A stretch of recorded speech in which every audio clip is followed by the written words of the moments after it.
Are you a changed investor from then? Are you different as an investor than you were 10 years ago? And if so, how? Of course. I'm a continuous learning machine. And all mistakes are opportunities for learning. And so hopefully, I sort of decided at 50, I was like, okay, I'm not going to make any more mistakes. And I made one. But no, look, we've been very fortunate. We've had the best 5 years in the history of the firm. And we're fortunate in the way that we're structured. I've been a kind of Warren Buffett devotee, unofficial, he's been my unofficial mentor for many years. And if you look at his trajectory, he started out as what today you would call an activist hedge fund manager running a series of private partnerships. Over time, he took control of what he called a crappy textile company, or probably what was best described as a crappy textile company.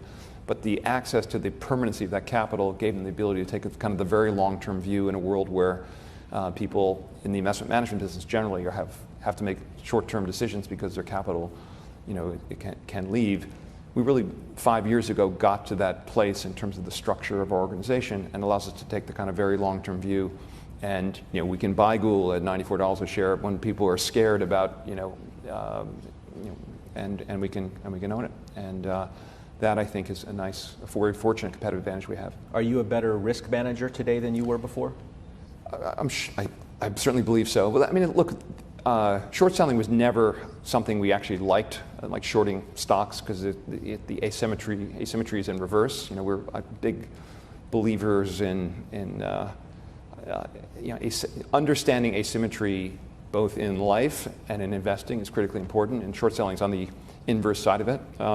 So we did that a couple of times. The first time very profitably, shorting bond insurers and company, Fannie Freddie going into the financial crisis, and then the famous Herbalife. But since then, all we do is we own really, really great businesses. And if you want to be a successful investor over time and you find a handful of great businesses, doing nothing but owning them is an amazing strategy. And it's underappreciated, if you will, as a successful way to make money.